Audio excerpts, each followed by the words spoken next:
Okay, folks, good evening. We are continuing with the series on meditation, and right now we are studying the concept of Hasidic meditation in the Hasidic context. And we started explaining last week that this meditation, the idea here is to not simply use the mechanical means of achieving a certain state of ecstasy or a state of self-annulment, but rather using natural forces that we have. In other words, essentially the power of the mind, and to a certain extent the power of imagination, to reach the state of consciousness which on its highest level represents complete unity with the divine, complete unity with God. So I started explaining this idea that it states in the Zohar that there's really a higher level of unity and a lower level of unity. Just let me ask if, can you see what's going on the screen? Can everyone see the text on the screen? Just type in the message box if you don't mind. Yeah? All right, good. All right, fine. Good. Okay, so he explained that there's two levels of unity, a high level of unity and a lower level of unity. And what that basically means is the lower level of unity is how godliness is invested within the creation, all of the worlds, including this physical world, and that's where he starts. And the higher unity is that all of the worlds and everything, all of creation, are essentially nullified in the divine, in the divine presence, nullified in God's existence. Two ways of looking at things and two ways of achieving it. The way of achieving the lower unity or realization of the lower unity is essentially through meditating on the worlds which exist around us, on physicality, the physical worlds which surround us and of which we are part. The other level, the other aspect of unity, Yehuda Elah, or the higher level of unity, is something that we don't achieve by climbing towards it from below, but it's something that's given from above. It's a gift that is given from above, so to speak. That's the higher unity. But anyway, he's going to explain this at length. So why should we jump the gun? We'll get into it. In order to explain, first of all, the lower level of unity, he began by quoting a teaching of the Baal Shem Tov. The Baal Shem Tov, the founder of Hasidism, who explained as follows. On the verse, "Forever, O God, your word stands firm in the heavens," Baal Shem Tov said that the word which you uttered, let there be a firmament in the midst of the water, and all the 10 utterances through which the world was created that are mentioned in the beginning of Genesis, let there be a firmament is only one of them. And I don't like, personally, I don't like the English translation of let there be. Like, well, what does it mean, let there be? I mean, there shall be, right? That's it's like a command, there shall be. It's not let there be. Who's going to let, so to speak? But anyway, that's the way it's usually translated in English, so let's not quibble with it. But the idea is that God creates through the words of the 10 utterances. The 10 utterances, again, are things like there shall be light and there was light, let there be a firmament, or there shall be a firmament between in the midst of the waters and separating from higher water and lower water. There shall be herbs and trees and plants, there shall be animals, there shall be human beings, whatever, right? Those 10 utterances that are mentioned in the beginning of the first chapter of Genesis are the words which are clothed, as he says it here. They are clothed within all the heavens, and depending on which he's talking about, that one, let there be a firmament in the midst of the waters, the heaven. These words are forever clothed within the heavens to give them life. But that's true of all of the utterances. All of the utterances are there to give shape and form and existence, essentially, to whatever is mentioned in that particular utterance. If it's light, or God said there shall be light, and there was light. And there shall be a firmament, there shall be stars in the heavens, planets, the sun, moon, and so on and so forth. Whatever, you can go through the first chapter of Genesis and you can see it there. But the point that the Baal Shem Tov makes is that the creation was not something that happened once upon a time. Once upon a time, so many years ago, whatever it was, whatever the time period, let's not get into the discussion of time right now. But once upon a time, God uttered the words and the whole universe came into being, and it exists from that first series of utterances. No, that's not the case, says the Baal Shem Tov.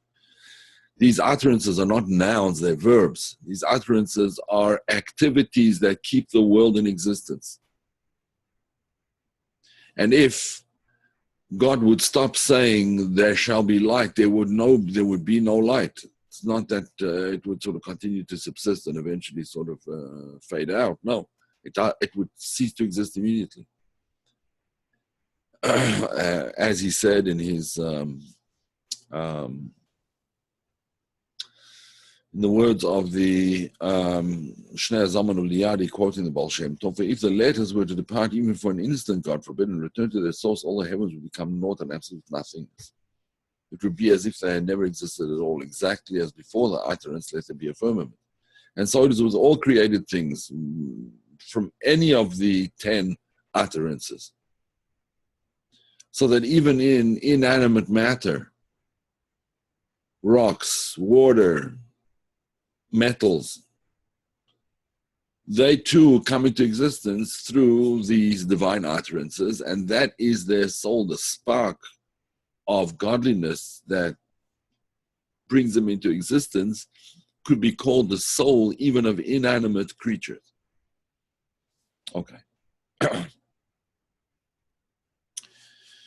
And that's what he quotes from the Arizal, who explains that even in inanimate matter, there's a soul, spiritual life force, which are the letter, the speech of the 10 utterances, which give life and existence to inanimate matter.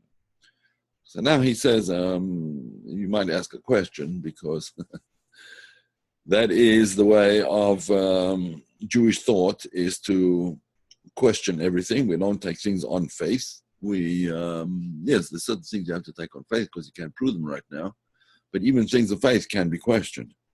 I think this is one of the major differences, in fact, between, let's say, Judaism and I think Christianity and Islam as well, for that matter. I'm not sure about Buddhism, but generally religions do not brook questioning. But we see from the Bible that even God can be questioned. Moses questions him, why did you do evil to this nation? Why did you take him out of Egypt for, just to kill him in the desert? And so on and so forth. He questions divine authority. He questions divine procedures, intentions, and so on. So there's a question. And what's the question? The question is, wait a second. There are many of in the 10 utterances that you see. If you look at them carefully, you don't see the word, for example, stone or gold or metal, gold, whatever, things like that. You don't see those names in the 10 utterances. So he explains how that works. Now, even though the name Even, which is stone, Hebrew Even, stone, is not mentioned in the 10 utterances recorded in the Torah, nevertheless, life force flows to the stone through combinations and substitutions of the letters, which are transposed in what's called the 231 gates. The 231 gates. What are the 231 gates? Or in English, this would be called the Ralah. Sorry, in Hebrew. In Hebrew, it would be called the Ralah Sharim. Ralah in Hebrew, Reish Lamed Aleph. Right? 200 Reish Lamed Aleph is 200. Reish is the letter Reish. The letter Reish is 200. The letter Lamed is 30. Right? The letter Lamed is 30. And then there's an Aleph, which is 1. Yeah, so that Ralah Shari makes 200. That's 231. 231. Right? Excuse me, I'm writing with a mouse here, so it's not exactly the best handwriting, and I'm also writing with my right hand, and I usually write on a horizontal surface with my left hand, so it doesn't come out that clear. Whatever. Anyway, that's what it is. Rolah Shari. Now, interestingly enough, well, let's find out. Like, how do these Rolah Shari? Where do they come from? Where do these 231 gates come from? Well, the 231 gates are the most minimal combinations of the letters of the Hebrew alphabet possible. There's 22 letters altogether in the Hebrew alphabet, right? 22 letters. Now, normally you would, in order to get the maximum number of two-letter combinations, only two-letter combinations, you would multiply 22 by 22. But you can't multiply 22 by 22 because then you would get combinations of similar letters. So you would get a combination of Aleph, Aleph. And those are not part of the combinations, right? If it would be 22 times 22. Therefore, we don't multiply 22 by 22, but rather we multiply 22 by 21. Now, for the mathematicians amongst you, what does that come to? You can write it in the chat if you want. What does that come to? 22 times 21. Well, come on, let's go. I'll tell you what it is. It's 462. Right? That's 462. That's 462 combinations. However, these 462 combinations are, which is 22 times 21, right? 22 times 21. So these 462 combinations are basically combinations like Aleph, Bet, or AB, and the same would be BA. It's the same combination, but just in a reversed order. So we just want the unique combination, so we have to divide it, therefore divided by 2, right? Divided by 2. How much does that equal? 231. That's the Rolah Sharim, 231 gates. That's what we spoke about before. We spoke about the 200, here we are, the 231 gates. Now that's how you get them. That's the 231 gates. Now, why do we divide it by 2? Because we want only unique combinations. Because if you go through a door, let's say you go through a door one direction, from south to north, let's say you're heading north. So you go through the door one way, so the Aleph will be on your right, the Bet on your left. But when you're coming through the door the other way, then from north to south, then the letters are just reversed. So we don't want the letters just as they are reversed. We only want the unique combinations altogether. Therefore, that would equal 231.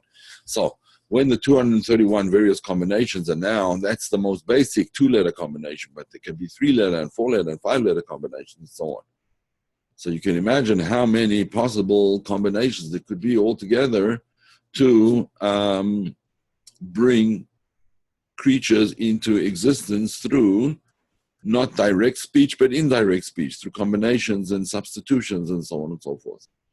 But that's what he says over here. So even though some of the words for things like Even, stone, is not found in the 10 utterances, nevertheless, by means of substitutions and transpositions, the letters through the 231 gates, until they become invested in a particular creative thing to give it life. Like that's how it works.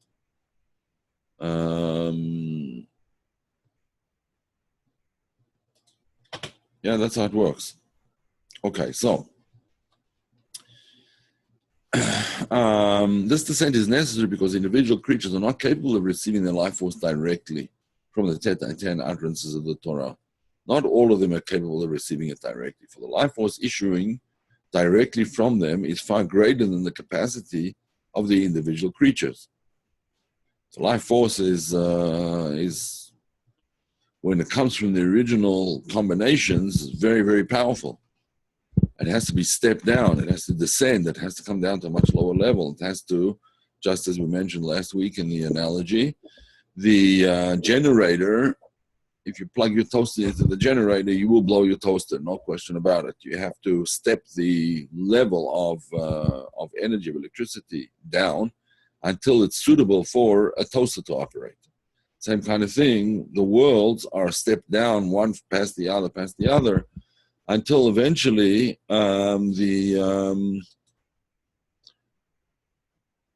until eventually I'm just going to remove all the drawings. I hope that's okay. Until eventually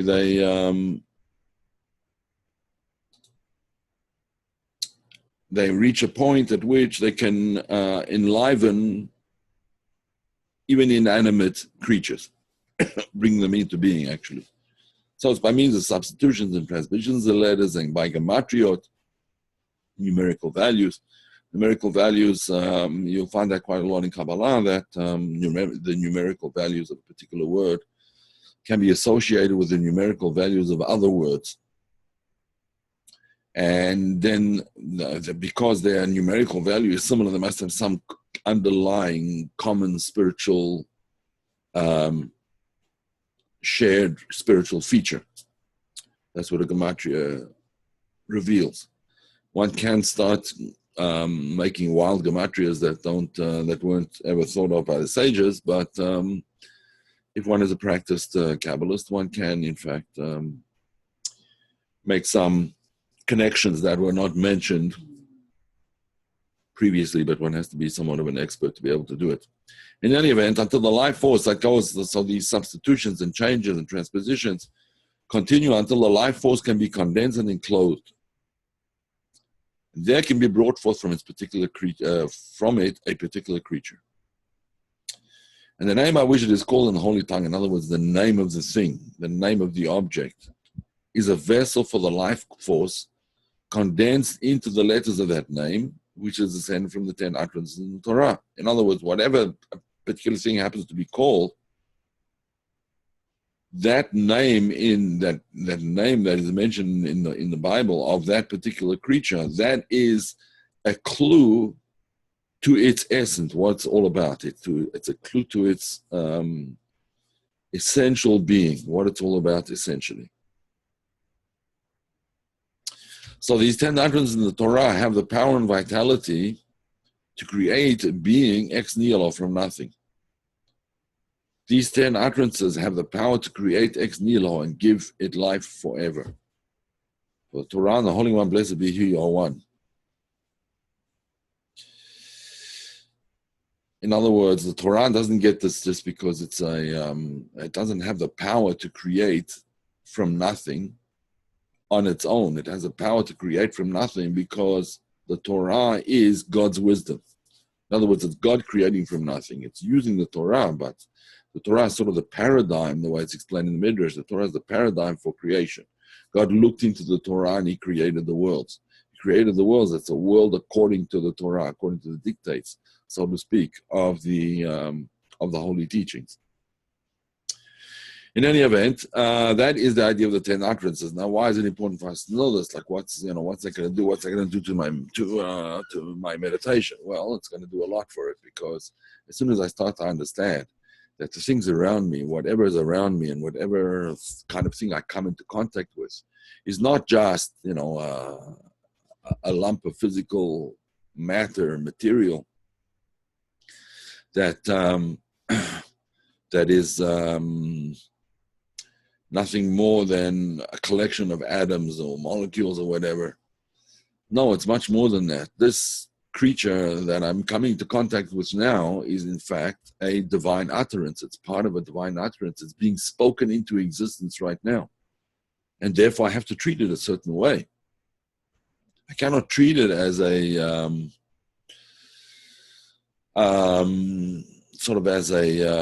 just offhandedly and throw it away and treat it like it's worth nothing. I can't do that. Why not? Because essentially the content of the inner content of everything is a divine utterance. So my relationship to things is starting to change, right? My relationship towards myself is starting to change because I'm also that. And therefore, the sort of the awareness of godliness in everything is already starting to become manifested in my awareness. That what I'm looking at now, what I'm seeing in front of me is maybe a microphone. What I'm seeing in front of me is a person. Or what I'm seeing in front of me is, I don't know, an apple or banana or whatever it is. Yeah, but it's not just that. What I'm seeing in front of me is a permutation of divine energy in one sense or another. True, it's not all of God, and all of God is not all that there is in the universe, obviously not. He stands beyond that, obviously. But what I do know is that everything in the universe has some godliness within it, otherwise it wouldn't exist. So Dennis asked a question, just to read the question out loud. So these gates that we just have been talking about, are they the beginning of the entrance of the upper world, or points for our spiritual transformation? I don't know if you could say that they're points for our spiritual transformation. They could be, but it's not necessarily so. It is, if you would like to say it like this, it's kind of the DNA of existence. Yeah, it's the spiritual DNA of all existence. So it's the beginning of the entrance to the upper world in a certain sense. If one starts to sense that the world around us is ultimately godliness, then we can kind of merge into that godliness, and physicality it's not a barrier. The physical, the material world around us is not a barrier to godliness. It is, in a sense, one sense or another, a little bit of godliness. That's the godliness in a certain permutation. To the extent that the physical world is not a barrier for people who are on that spiritual level. The story is told of Rabbi Shneur Zalman Eliade, the author of this book, the author of the Tanya, and Rabbi Levi Yitzchak Berditchev, the famous Rabbi Levi Yitzchak Berditchev. They were very good friends. They were both students of the Maggid Mezrich, who was the successor of the Baal Shem Tov, and they both became, in their own right, they became rebbes. They became great spiritual leaders. Rabbi Shneur Zalman Eliade became the leader of Chabad Lubavitch, and Levi Yitzchak Berditchev became the scion of the Berditchev branch of Hasidic thought and endeavor. Not only were they excellent, they're very close friends, they also became family in a sense, because they're, I think it was Rav Levi Yitzchak Berditchev's granddaughter that married the grandson of Rabbi Shneur Zalman. And it was at that wedding, there was a wedding that they were at together, and you can imagine the throngs of people that would have been there, because they wanted to see these two great rebbes and all the guests that would come. It was a phenomenal event. It wasn't a wedding where there were going to be like 100 people or whatever it was. There was probably several thousand, if not tens of thousands of people that came to this wedding. So in any event, they were at the wedding, and they had to go. If you know the wedding, sort of how it works at a Jewish wedding, they go, the actual marriage takes place underneath a chuppah. A chuppah means a canopy, and it's usually outdoors, unless the weather is very, very bad. But the way it's supposed to be is outdoors. It's done outdoors under this canopy that you go under. And without getting into all the explanations of what it is, I just want to tell you the story. So they had to go out to the wedding canopy. They had been signing the various marriage documents, and marriage documents are, it's called a ketubah, which really means a written document. And the sages required that a man fills out a written document stating his obligations to his wife, mostly financial obligations, and there are not only financial, but mostly financial obligations, and how he has to treat his wife, and so on and so forth. He has to provide her with her needs, and whether it's food and clothing and various other things. And this includes, in fact, emotional needs. It's a document. Why is it a document? Because you're entering into a contract. Marriage is a contract, and because a woman is generally more vulnerable to the ups and downs of misfortune and so on, especially if her husband dies or passes away or divorces her. She has to be able to claim from his estate before anybody else can claim from his estate. Her claim usually precedes anybody else's claim. So she's protected in any event, without going to all the history of the laws of the Ketubah and what it's all about. The Rabbi Shneur Zalman and Rabbi Levi Yitzchak were in a room busy with the signing the Ketubah, and they had to get out to the marriage, which was outdoors in the canopy, and they couldn't. This crush to see these two great rebbes was so great that they would have had to push through thousands and thousands of people to actually get to the wedding canopy. So Levi Yitzchak B'disha turns to the Alter Rebbe, to Rabbi Shneur Zalman Liadi, and he says to him, listen, he says, let's just go through the wall. Because physicality is not a barrier. So Rabbi Shneur Zalman laughed and he said, yeah, but not in front of everybody. We can't. It wouldn't be right.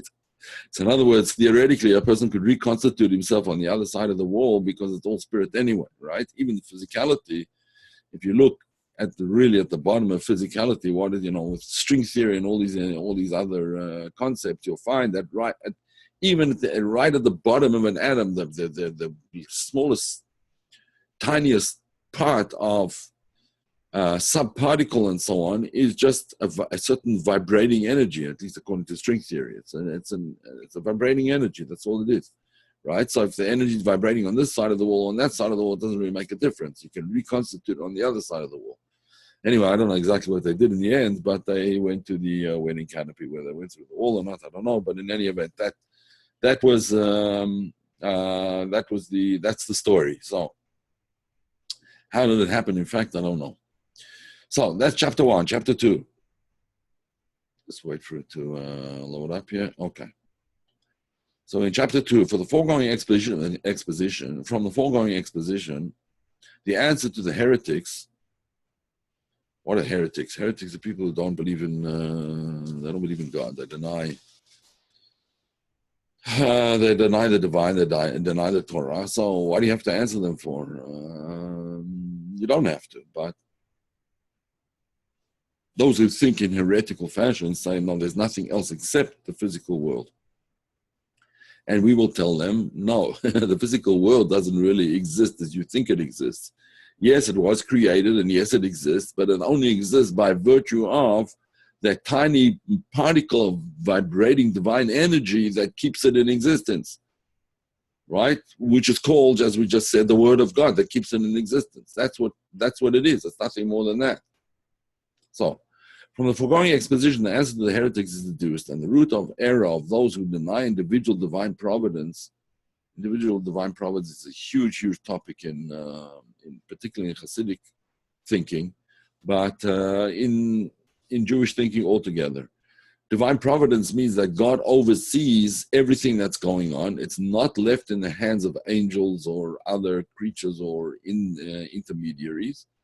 God is in charge of everything. And everything is there because it has a certain purpose. I think we spoke about divine providence in one of the classes, so you can go look it up if you're interested. In any event, and the root of error of those who deny individual divine providence and the signs and miracles that according to the Torah is revealed. They err. What's the mistake of the heretics? Making a false analogy in comparing the work of God, the creator of heaven and earth, to the work of man and his schemes. So they think, what's heresy? Heresy is thinking that the world exists as a thing rather than an action. That's their heresy. That's their error. The world does not exist as a thing. It exists as an activity. He gives an example, an analogy. For when a goldsmith has made a vessel, the vessel is no longer dependent upon the smith. And even when his hands are removed from it and he goes away, the vessel remains in exactly the same image and form as when it left the hands of the smith. And in fact, even if the goldsmith would die, it wouldn't make any difference. The vessel would continue existing. But in the same way, these fools conceive the creation of heaven and earth. They think it was created once but came into being. However it came into being, they could probably argue about that as well. But however it came into being, they think, yes, it came into being once upon a time. There was the Big Bang. And that was it.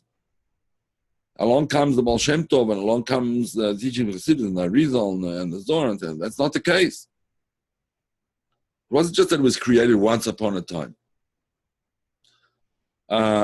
It's being created continuously. We can ask questions before we move on, yes. You ask questions at any time. I just don't always see them because I'm looking at a different screen. Let's get a little bit closer so I'll notice them. Can we ask questions before we move on? Is seeing into the divineness of everything and its relationship, that's the meditation? Yes. Yes, that is the meditation. That's the meditation, but you have to get there. You have to know how to get there. Right? It's not just, there is godliness. One has to know it much more precisely.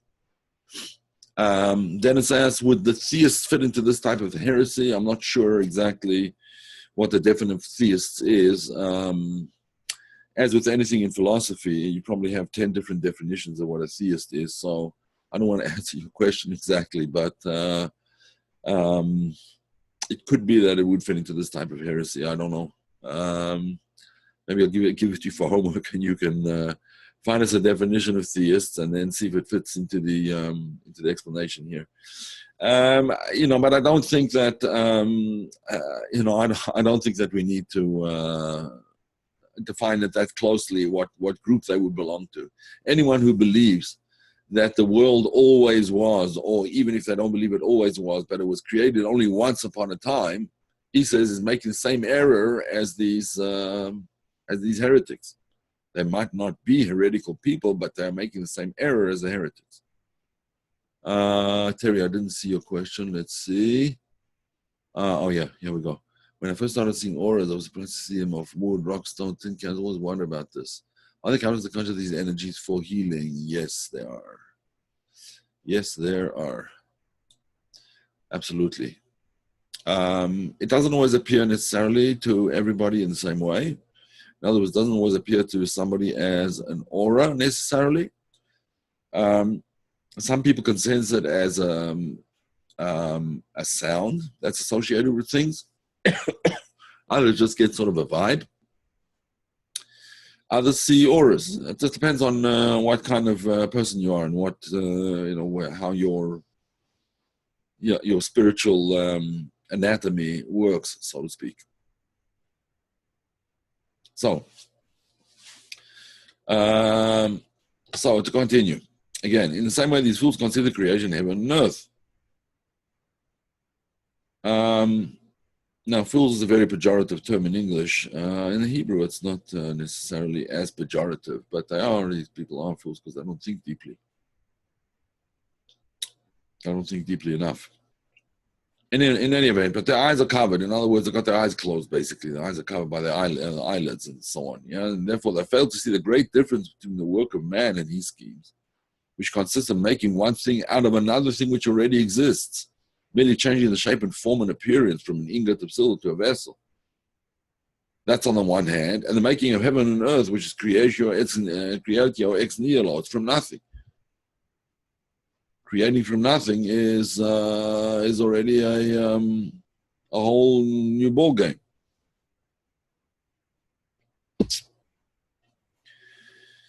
And indeed, this is even a greater miracle than, for example, the splitting of the Red Sea. The splitting of the Red Sea was a great miracle. No one has any question about that. Of course, it was a great miracle. However, the miracle of creation is a greater miracle. For then, at the time of the splitting of the Red Sea, God drove back the sea by a strong east wind all the night, and the waters were divided and stood upright as a wall. The water stood upright as a wall. If God had stopped the wind, the water would have come instantly flowed downwards. It would have come crashing down, as the way of nature. Undoubtedly, they would not have stood upright as a wall. Even though this nature of water is to flow downwards and not to stand up straight. But this whole nature of water to flow to its lowest possible point is also created ex nihilo. For a stone wall stands erect by itself without the assistance of the wind, but the nature of water is not so.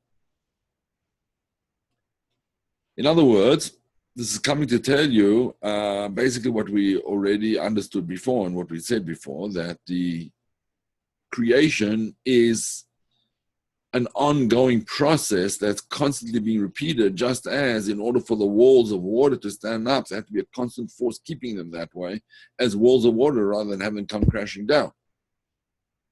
As if for the miracle of the splitting of the Red Sea, the continuous action of God was necessary, how much more so is it in the creation of being out of nothingness? Creation of being out of nothing, which transcends nature. It's far more miraculous than the splitting of the Red Sea. Again, that's the withdrawal of the power of the Creator from the thing created, God forbid, would revert to naught. It would revert to naught and complete non-existence. It would revert to nothingness. It would no longer exist. Just as when I stop speaking, you don't no longer hear the words. So rather than, the activating force of the Creator must continuously be in the thing created to give it its life and existence. These forces are the letters of speech of the 10 utterances by which the beings were created, as we said before. Okay. I think we're going to stop here for tonight, and I will take questions if there are any.